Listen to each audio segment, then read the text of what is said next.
Hey YouTube, this is the Cold Steel large size Espada. And large, it's kind of an understatement because the blade length on this, it's about 5.5 inches blade length. You see the belly on that, right? It is a swept back tip. You see that there, and it has this thumb plate opener, which can also serve as a wave opener, snagging on the pocket. G10 handle scales with, this is a Triad Lock locking mechanism. See closed construction there. And the texturing on the handle, get that. It is basically brickwork texturing. It gives a nice, it's very grippy, it's extremely grippy, and it would probably shred up a pocket pretty well.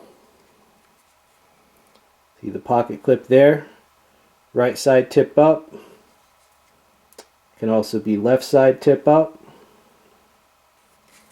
The opening, pretty easy for a large knife.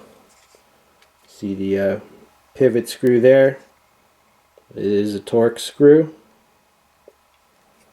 Very deep finger groove there. Pistol grip curving handle here. That's to allow this extended grip, which is kind of a fencing thrust. Allows that sort of technique. Now you see the very impressive blade that is. Bead blasted, right? Light gray bead blast there. Very high initial sharpness.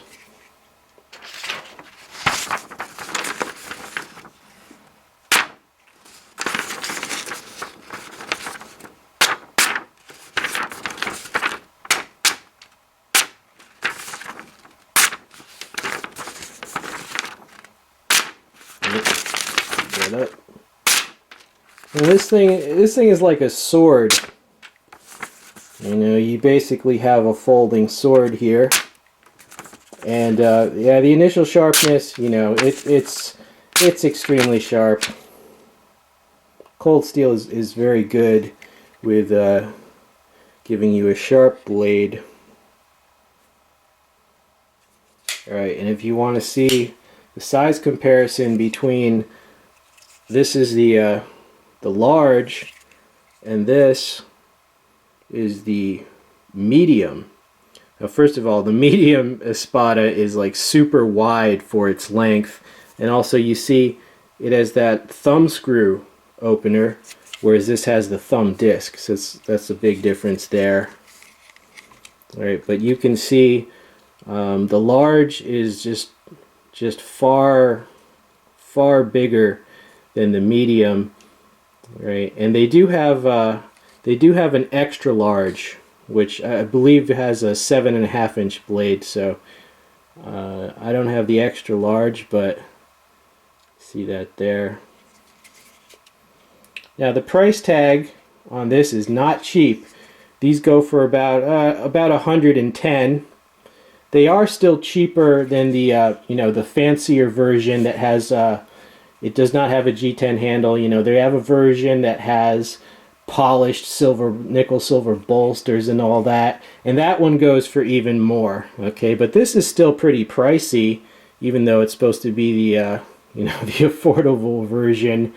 So why should you get this instead of the XL Voyagers? The main difference is the handle. All right, this G10 handle is just heavier, more substantial, and stronger than the Grivery that you would find on the Voyagers. So that's, you know, that's pretty much the main difference. This is heavier but sturdier.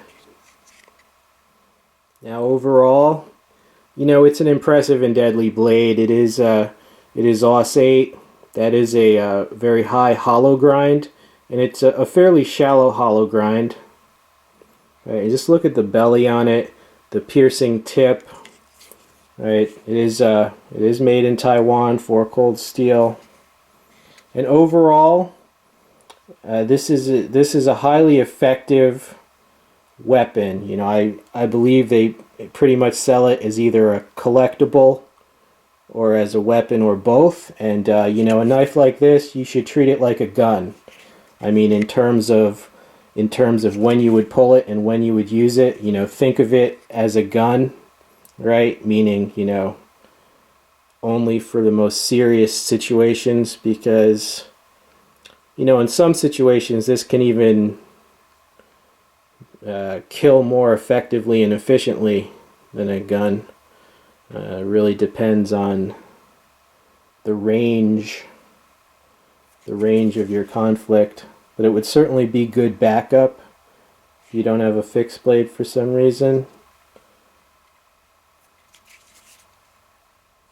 This Triad Lock, it's just very strong. I mean, it's just, the handle is so sturdy. I mean, I can't, you know, it's just, you know, it's not a fixed blade, but it comes close. The wave is a nice feature, and also you can just, you end up using it almost like a thumb ramp too for certain cuts. You know, that type of, the swept tip can also hook, you know, go up under the chin, hook, you know, collarbone, hook under the diaphragm. There's all kind of things you can do with such a blade. And this blade is long enough, you know, most folders you're striking from the elbow. This blade is long enough that you can do things from the wrist, all right, whereas a smaller folder can't do that. You know, you can parry and strike, impact cut.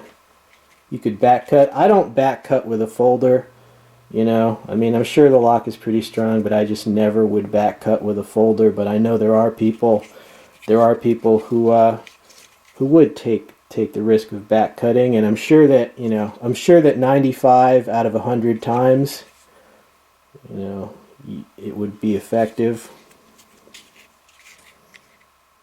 You know, blade of this size, you know, smaller folders are almost like toys. Now you might say, well, yeah, but even a 2-inch blade could cut someone's neck. Well, yeah, I mean, that's true. But the whole point is, how do you get to the point in the conflict where you're taking out their throat without any resistance? You have to have some skills to actually get to the point where you're at the neck. Okay, so the whole point of something like this is that it's big enough to get you to that point in the first place. People don't understand the effectiveness of a knife like this that's long enough that you can get a snap cut or an impact cut, like against a finger. Forget it, man. This will chop a finger off like it's a French fry, dude. Just, it's so quick. You won't even see it if it's done right. You know, by the time that goes through, those fingers are on the floor, you know? And then, you know, then a stray dog comes and picks it up, and the guy chases after the dog so he can get it sewn back on. He's in all kinds of trouble. Alright, I was just joking around, but my point is, you know, smaller folders are basically tools. You know, it's a tool that you could, you know, use in an emergency as a weapon, but a folder like this, that's a whole different ball game. This is the opposite. You know, it's a lethal weapon that could, you know, you could use it to just cut things as a tool too, but the size, you know, the sturdiness, the power, the pointedness, the belly, it all contributes to make this a very serious offensive counter attack, or, you know, defensive counter attack, or even offensive if you're in the military. Overall, yeah, it's expensive, but if you need a pocket sword, you probably really need it. So You know, it is worth it if you have that requirement. Hope you enjoyed this knife review. I'm out of here.